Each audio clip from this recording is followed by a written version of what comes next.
الله نزل أحسن الحديث كتابا متشابها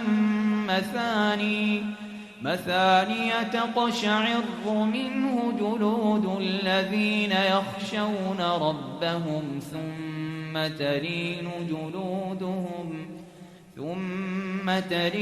جلودهم وقلوبهم إلى ذكر الله ذلك هدى الله يهدي به من يشاء ومن يضلل الله فما له من هاد. إن الحمد لله نحمده ونستعينه ونستغفره ونعوذ بالله من شرور أنفسنا وسيئات أعمالنا من يهده الله فلا مضل له ومن يضلل فلا هادي له وأشهد أن لا إله إلا الله وحده لا شريك له وأشهد أن محمدا عبده ورسوله. أما بعد فإن خير الحديث كتاب الله وخير الهدي هدي محمد صلى الله عليه وآله وسلم وشر الأمور محدثاتها وكل محدثة بدعة وكل بدعة ضلالة وكل ضلالة في النار. أعوذ بالله من الشيطان الرجيم.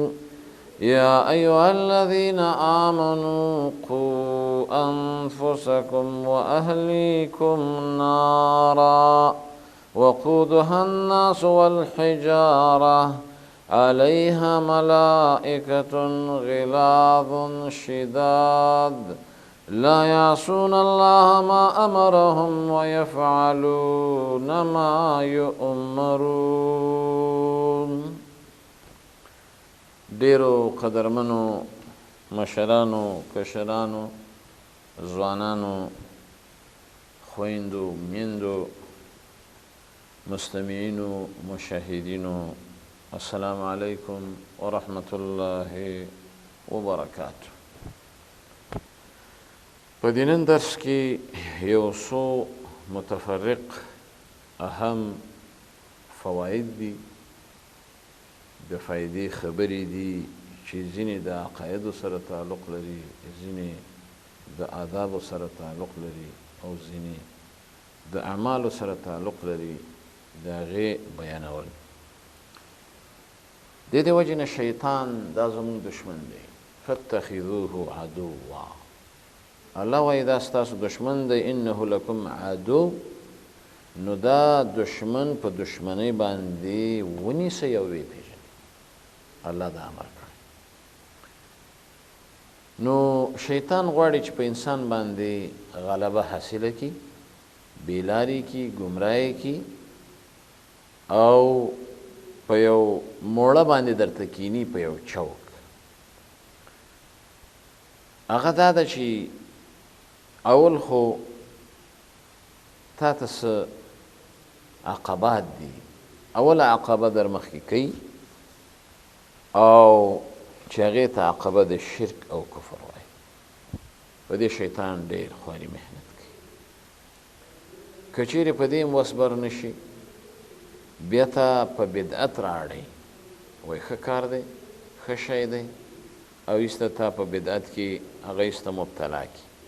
که په دې هم نه بیا په کبایرو ګناهونو د راسوق کړي، تشویق کړي. که په دې هم نه بیا درته وایي چې یاره دا وړې وړې ګناهونه دي، وړې خبرې دي، بیا به توبه وباسي، هغه ته الصغایر وایي.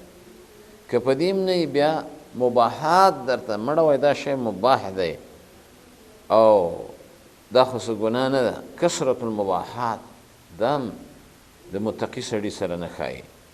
که په دې هم نه بیا هغه طاعت درته رامخکې کي چې افضل درنه پاتې کېږي او یو مفضول ته دی هغه کې په وړو وړو خبرو به خلکو سره جنګ و جدل شروع کړي. دا شیطاني وسوسې دي، محنتونه دي. که په دې هم نشي، بیا ایسته شیطان پیری هغه تا باندې مسلط شي او وسوسې درچي، انس او جن. ان الشیطان یجري فی الانسان کمجري الدم. ځکه دا شیطان په انسان کې داسې سرایت کوي لکه دا وینه چې په رګونو کې چلی. نو الله سبحانه وتعالی دې د شیطان د وسوسو نه موږ او تاسو په خپل حفظ امان کړي. بله فایده هغه ده چې ګناهونه انسان کوي او ترې کېږي، صغایر هم کېږي، کبایر هم کېږي. د ګناهونو د محوه کولو دپاره څه اعمال دي، څه داسې امور دي د هغې کول پکار دي. یو د هغې نه التوبة الصادقه، توبوا الى الله جميعا ایها المؤمنون. الله وایي توبه وباسئ ای مؤمنانو، مؤمن ته وایي لعلکم تفلحون، دې دپاره چې تاسو کامیاب شئ. دویم امر استغفار، او استغفار باندې الله امر مونږ ته کړی، قل استغفروا ربکم انه کان غفارا. نوح علیه السلام هم ویلو، الله هم وایي چې تاسو زمانه مغفرت وغواړئ، بخښنه وغواړئ، او الله ډېر بخښونکی ذات دی. سید الاستغفار دا ویل پکار دی، استغفر الله ربي من كل ذنب واتوب الیه. پیغمبر علیه السلام به 80 کرته استغفار وکړ، 100 کرته استغفار چې معصومه هستی وه. دریم عمل الحسنات، نیکی کول چې څومره دې وس کېږي. بل ابتلا بالمصائب، دا دې ګناهونه معافوي. بل صدقه کول، صدقات خرچه. او بل دا چې یو سړی دی تعوذ پناهي حاصلول په الله، اللهم اني اعوذ بك من عذاب القبر ومن عذاب النار ومن فتنة المحيا والممات ومن فتنة المسيح الدجال. دې د وجې نه بله فایده د فایدې خبره هغه دا ده چې د معاصیو د ګناهونو آثار دا ډېر زیات وي، او هره ګناه خپل اثر لري په انسان. بعضې وخت کې اثر ایسته په زړه وشي، په زړه کې وحشت، نفرت، غلظت، بیماری ایسته دا پیدا شي چې دا معنی شي ستا او د رب په منځ کې. او کله دا ګناهونو اثر په دین باندې دی وشي، په عقیده باندې دی وشي، نو ایسته په دې وخت کې دین نه محروم شي، طاعت نه محروم شي، او دعوت نه محروم شي، دعاګانو د الله د نبی نه محروم شي، د ملائکو د دعاګانو نه محروم شي، د مسلمانانو د دعاګانو نه محروم شي. او بل اثر د ګناهونو هغه کېږي په رزق. کله سړی د ګناهونو په د رزق نه محرومیږي. حدیث کې راځي کله یو سړی ګناه وکړي د رزق نه پکې محروم شي او نعمت هغه ترې زایله شي، دارنګه برکت هغه ترې ختم شي. کله دا ګناهونه په فرد، په شخص باندې اثر کوي، په دې معنی زندگی بې برکته شي، صحت په مرض بدل شي، معیشت تنگ شي، کارونه سخت شي. دې د وجه نه الله سبحانه وتعالی فرمایي ومن اعرض عن ذکري فإن له معیشة ضنکا ونحشره یوم القیامة اعما. څوک چې د الله د کتاب دین نه اعراض وکړي وایي ژوند به یې لنډ تنګ کم او قیامت کې به یې ړوند راپاسو، او دی وایي ربه لما حشرتني اعما وقد كنت بصیرا. زما خو دنیا کې غټې غټې سترګې، ولې د ړوند راپاسولم؟ الله به ورته دغه شانته ته زما د دین نه ړوند وې، فکذلک اليوم، دغه شانته به نن ورځ ته ړوند راپاسول کېږي. نو دې د وجې نه ګناهونه په اعمالو هم اثر کوي چې اعمال به دې نه قبلېږي. انما يتقبل الله من المتقین، الله د متقین عمل قبلې. دغه شانته په ټولنه، مجتمع، چارپیریال او په ملک و وطن و علاقه باندې ګناهونه اثر کوي. په دې معنی امن نعمت دی، هغه به ځینې واخیستلی شي. دارنګه قیمتي دا به راشي، قحصالي دا به راشي، او دارنګه بد امنی دا براشي، ظالم حاکمان سربراهان به در باندې مقرر شي، دارنګه بارانونه به نه کیږي. دا ټول د ګناهونو نتایج وي. بله مسله هغه دا چې راحت د زړه، راحت القلب، دا په څه باندې راځي؟ دا په حیات طیبه. او د دې دپاره اسباب استعمالول چې لوی سبب ایمان بالله دی. ایمان به دې قوي، الله به حیات طیبه درکړي. بل اوامر باندې عمل، نواهی نه اجتناب. بل احسان الى الخلق، مخلوق سره احسان. واحسنوا ان الله يحب المحسنين ان الله مع الذين اتقوا والذين هم محسنون. الله د محسن مل دی، مددگار دی.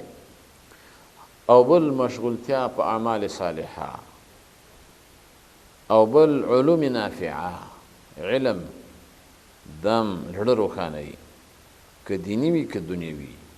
العلم علمان، علم الادیان و علم الابدان. علوم هم دو قسمه دي، عصري دیني. او بل عدم تفکیر باعمال المستقبل. الک مستقبل وزماسي، الک مستقبل الله تعالی اعملوا، عمل کوا، فسيرى الله عملكم ورسوله. الله به دې عمل ګوري، پته به درته ولګي. پیغمبر به دې بیا شفاعت کی قیامت کی. بل اکثار د الله د ذکر نه، لا اله الا الله وحده لا شريك له له الملك وله الحمد وهو على كل شيء قدير. ودا چې چا لس کرته سحر بیګا ویل لکه څلور غلامان دې آزاد کړه. سبحان الله وبحمده سبحان الله العظيم، كلمتان خفيفتان على اللسان ثقيلتان في الميزان حبيبتان الى الرحمن. دا هغه کلمات دي، دا به ډېر وایي. لا اله الا انت سبحانك اني كنت من الظالمين. پیغمبر علیه السلام وایي الا ادلکم على کنز من کنوز الجنه. د جنت د خزانو نه تاسو ته یوه خزانه درونه ښیم. ولې نه یا رسول الله؟ وایي دا ډېر وایي لا حول ولا قوة الا بالله. سخت کارونه به د الله آسان کړي. دې وجې نه سعی هغه اسباب چې هغه جالب وي د هغه ازاله به کوي چې جالب للغم والحزن وي. دې وجې نه هغه اسباب به جلبوي چې هغه د سرور او د فرحت وي.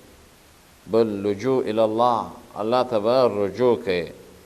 دې وجې نه پیغمبر علیه الصلاة والسلام به دا دعا ډېره ویل: اللهم إني عبدك وابن عبدك وابن أمتك ناصيتي بيدك ماض في حكمك عدل في قضاؤك أسألك بكل اسم هو لك سميت به نفسك أو أنزلته في كتابك أو علمته أحدا من خلقك أو استأثرت به في علم الغيب عندك أن تجعل القرآن ربيع قلبي ونور صدري وجلاء حزني وذهاب همي. دا دعا دي چې ویلې حدیث دی: إلا أذهب الله همه وحزنه وأبدله مكانه فرحا. الله به د خفګان هغه په خوشحالۍ باندې بدل کی. الله اکبر. الله دې موږ ته دا دعاګانې نصیب. بل ابراهیم الخواص رحمه الله وایي د زړه دوایي چې د 5 څیزونه دي. د یاد ساتئ وروڼو. اول قراءة القرآن، د قرآن تلاوت کوه، والتدبر فيه، سوچ هم پکې کوه. دویم خلاء البطن، په مړه ګېډه ډوډۍ مه خوره. دریم قیام اللیل، شپې پاڅېږه. څلورم التضرع عند السحر وبالاسحار هم یستغفرون، د سحر په ټیم کې د الله نه مغفرت. او پنځم مجالسة الصالحین، نیکانو سره ناسته. د دې وجې نه بله لویه مسله د راتب سنتو ادا کول چې هغه 12 رکعته دي. 2 رکعاته مخکې د سحر د لمانځه، 4 رکعاته مخکې د ماسپښین د لمانځه، 2 رکعاته بیا وروسته د ماسپښین د فرض، او 2 رکعاته د ماښام نه پس د فرض، او 2 رکعاته د ماخوستن د فرض نه پس. نو حدیث کې راځي الله سبحانه وتعالی به په جنت کې درله بنګله درکړي، جوړه کړي. نور راتب سنت نوافل، تحیت المسجد، تحیت الوضوء، صلاة حاجت، صلاة اوابین، دا ادا کول دا پکار دي.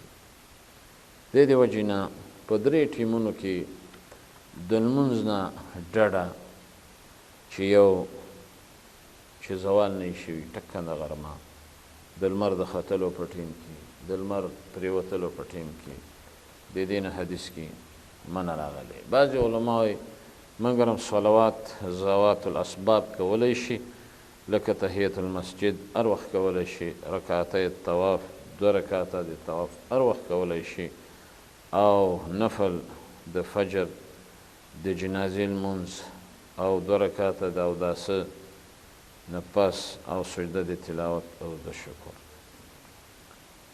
د دې وجې نه زواج کول، ازدواج سنت دی، د الله د نبی طریقه ده. دغه چا دپاره شهوت لري، غریزه لري، او په زنا باندې یری نه بیا سنت دی. او که چیرې شهوت وي د زنا خطره چې واقع شي، بیا واجب دی، فرض دی، واده به کوي. یا معشر الشباب من استطاع منکم الباء فلیتزوج. د ځوانانو ټولګی چې د چا وس و استطاعت وي، بدني مالی، دې واده وکړي. او پردۍ ښځو ته کتل ناروا دي، حرام دي. په واده سره سترګې نظر کنټرولیږي، د فرج حفاظت کیږي. بله مسله هغه دا چې د نکاح محرمات چا سره به نکاح نه کوي، او په ابدي سره هغه چې دي څو قسمه دي. یو په نسب چې مور دی، نیا دی، همداسې بره هغې سره نکاح نه کېږي. لور دی، د لور دی، د هغې بیا لور دی، هغې سره نکاح نه کېږي. خور سره نکاح نه کېږي، خورزې سره نکاح نه کېږي، لوڼو سره نکاح نه کېږي. د لوڼو سره همداسې ځه، د عمې سره، د خالې سره نکاح نه کېږي. دا بالنسب حرام. یو بالرضا، په رضایت سره، دا داسې دی لکه په نسب سره، رضایي خور، ورور، مور، لور، خورزه، ورېره، په دې کې نکاح حرامه. د دې وجې نه بل په مصاهرت سره هغه دا ده چې د زوجي مور چې خوښې ده نکاح حرامه ده. دارنګه د تره ښځې دا حرامه ده. عفوا بل بنات د زوجي، یعنی د خپلې ښځې هغه پرکټۍ چې هغه ښځه لا ستا په نکاح کې ده. د دې وجې نه بعضې داسې مسلې دي ورونو چې د هغې یادول، زده کول هغه ډېر ضروري دي، اهم دي. بعضې خلک نظرونه مني. دا نظر دا ډولونه لري. ویوفون بالنذر، په نظر به وفا کوي. او نظر یو مطلق نظر دی. یو سړی په ما دی دا یو شی نظر وي، ادا کوي به. یو نظر د لجوجت او د غضب دی چې یو سړی نظر کوي مشروط بشرط کی. یو نظر مباح نظر دی چې زه به خامخا پاکې جامې اغوندم، داسې یو نظر وي. یو نظر مکروه دی چې یو سړی هغه وایي چې د الله دپاره به زه خپله ښځه طلاقوم، د دې به کفاره ورکوي. دارنګه یو نظر طاعت دی چې په ما دې د الله دپاره څه منځونه نظر وي، تقرب الی الله د غرض وي، نو د هر یو بیا خپل حکم دی. المهم چې نظر د ګناه نه طاعت وي، بندګي وي، خیر وي، په هغه به وفا کوي، او چې کوم ګناه ناروا هغه به بیا نه کوي، او چې قسم دې کړي د هغې به کفاره ورکوي. دې د وجې نه احداد په مړي باندې ویر کول هغه د 3 ورځو نه اخوا جایز نه دی. دې د وجې نه ښځه چې کله خاوند یې مړ شي نو هغه به 4 میاشتې 10 ورځې عدت تېروي. دا زموږ په دین کې په دې وخت کې به ښځه زینت نه کوي، ډول و سینګار به نه کوي، بې ضرورته به د کور نه نه وځي. نو دې د وجې نه وصیت چې یو سړی باید وصیت وکړي، او وصیت دومره هم دی چې عبدالله ابن عمر به هره شپه د بالښت لاندې لیکلی وصیت پرېښی و. دې د وجې نه سړی همیشه باید مرګ هغه مستحضر کړي، او وصیت دا په 3 حصه کې وثلث کثیر هغه په کار وي چې سړی د مال په څه حصه کې وصیت وکړي. درود شریف پیغمبر علیه السلام باندې ډېر ډېر ویل، خاص کر د جمعې په ورځ ملائکه دي، سیاحین دي، هغه له دا درود رسوي. اللهم صل على محمد وعلى آل محمد كما صليت على إبراهيم وعلى آل إبراهيم إنك حميد مجيد. دا دې ډېر ډېر وایي. الله سبحانه وتعالی دې په دې خبرو باندې موږ او تاسو ټولو ته د عمل کولو توفیق نصیب کړي، او الله سبحانه وتعالی دې موږ او تاسو عاملین په قرآن و سنت کې، او الله دې زموږ نه راضي شي. الله دې موږ له جنت راکړي، جهنم نه امان. وآخر دعوانا أن الحمد لله رب العالمين. الله نزل أحسن الحديث كتابا متشابها مثاني تقشعر منه جلود الذين يخشون ربهم ثم تلين جلودهم وقلوبهم إلى ذكر الله ذلك هدى الله يهدي به من يشاء ومن يضلل الله فما له من هاد